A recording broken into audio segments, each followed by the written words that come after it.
So, here it is. The inside of the Innsmouth Museum. It looks enchanting, Mr. Mayor. I'm glad to see you're impressed, Mr. Graham, and that you decided to visit Innsmouth after all.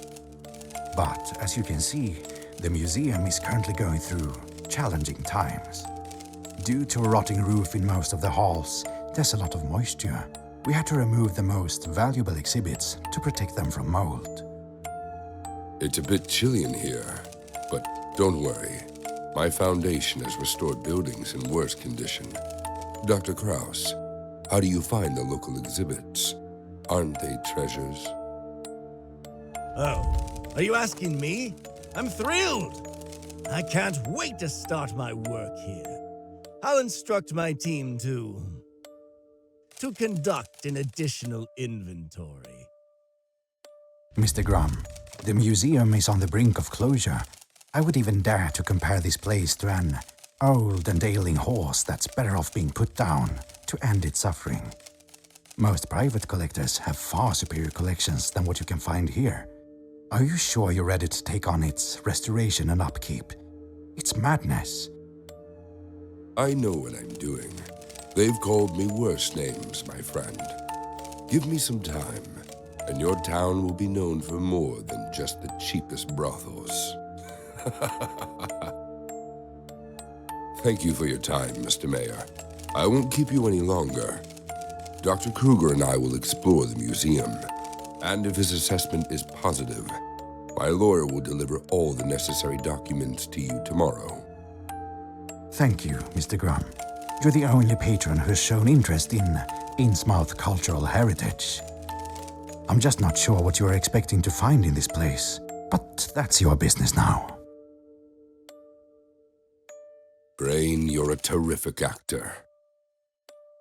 I'm sorry, Head. I thought we agreed that my nickname is Kruger, not Kraus. Don't worry. I believe this museum building will be perfect for the moths. What? What's happening? This building is about to collapse! Gosh! Keep your composure. It's just a minor earthquake. These things happen in Innsmouth. I visited this town with my father when I was young. As you say, Head. But what was that noise? You need to get out of the laboratory more often, Brain. I'm sure it's just a ship's siren leaving Innsmouth Harbor. Gather your people and see what interesting exhibits the moths can find here.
Greetings, Ed.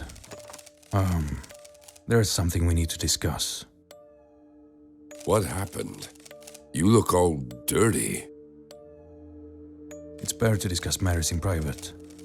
Brain, aren't you supposed to be dealing with test tubes in the basement or something? Cease your bickering, gentlemen. We don't keep secrets from one another. Remember what the code states. Knowledge is light. Moths fly toward the light. All right. Lotus and I visited the village, as per your orders. Many of the residents there are not in their right minds. They refuse to talk to me. As night fell, we followed a group of fishermen dressed in rags who were heading towards the shore. They were mumbling something about the heart of the sea and carrying sacks. Approaching the ocean, they boarded a boat and dropped those sacks near some sort of huge rock sticking out from the surface of the ocean. A thunderstorm began, and the fishermen returned to the village. Lotus and I decided to use the same boat to get a closer look at the rock. Suddenly, as we approached the boat, attackers emerged from nowhere. There were many more of them, and I can swear they were inhuman. We had to flee, and something very strange happened there. I'm certain it was some kind of cult ritual, but I have no idea who those attackers were. Calm down, Hand. You did everything right. Don't jump to conclusions. Gosh! Hand, why couldn't you have observed them more closely? What if they remember you? He did everything right. Go get some rest. You've done a great job. Tomorrow morning, assemble a larger group from our society members and head back to the protrusion. Brain will also provide some of his people. For now, let's disperse and rest.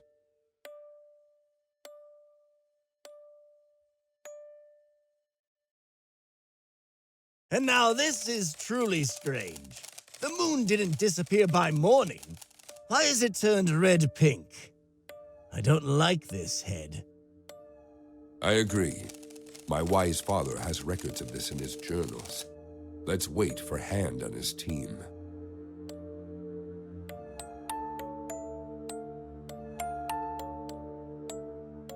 Here's the rock the fishermen were talking about. My people are already examining it. And it's not just a rock. It's a monolith. I can't say yet what the monolith was doing at the bottom of the ocean, but it's definitely not a simple rock. It's covered in symbols of an ancient language. But that's not the strangest part. Inside the monolith, we detected signs of a very powerful force, the nature of which I'll need to investigate further. And I can't wait to begin my research. Head, if this monolith holds any secrets, I will uncover them. I never tire of repeating, there are no unknowable things if you're willing to accept that the answer may be far more insane. I'm so excited. It's as if Christmas came early this year. Go ahead, Brain. Do your magic. Now, regarding the moon. According to my father's journals, the bloody moon is a sign of a new era approaching. An era of a new order and the coming of the elder gods. My father didn't speak idly, so I'm beginning to lean towards the idea that our arrival in Innsmouth is not in vain. I've already heard this from a local.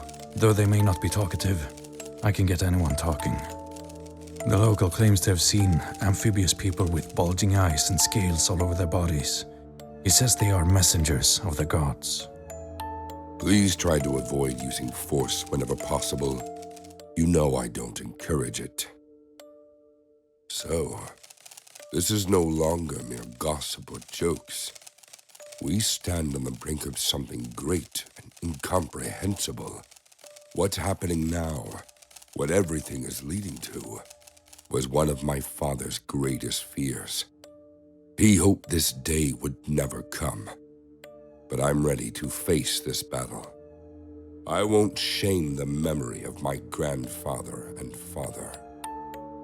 We need to establish ourselves in Innsmouth and set up our headquarters here. Please go visit the mayor and inform him that the museum is already under restoration. But before that, we need new people. Volunteers who are eager to uncover the truth. New Moths members.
Look who's here.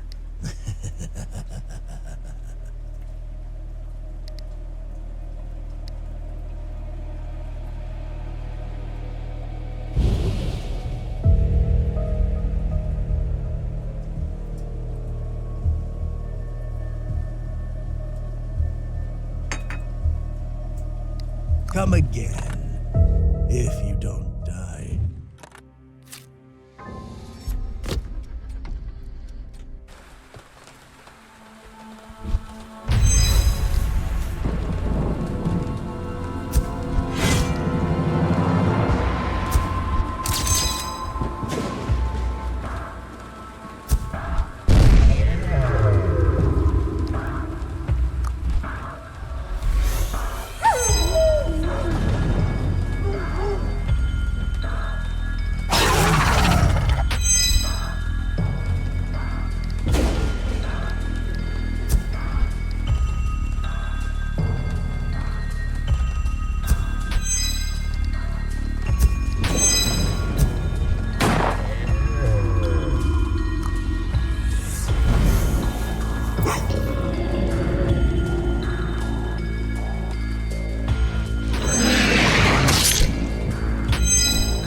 Head, it's good that you're here. We haven't been able to decipher the inscriptions yet. The ancient language specialist insists that these symbols don't resemble any known language. It's a dead language older than Sumerian. That's not all. We were fortunate to discover something very peculiar. Something inside the monolith emits low-frequency pulses in a binary rhythm. The nature of these pulses is completely incomprehensible to us.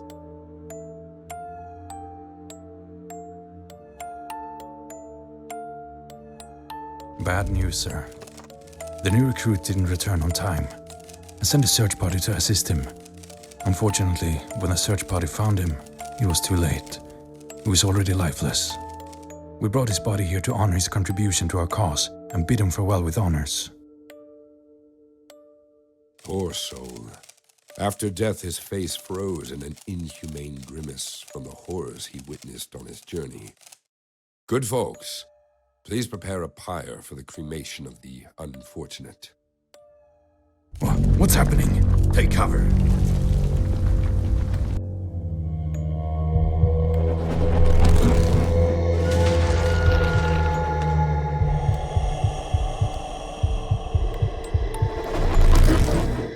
Is it over? I think we have nothing more to fear. I've never seen anything like this before. Look at the face of the deceased.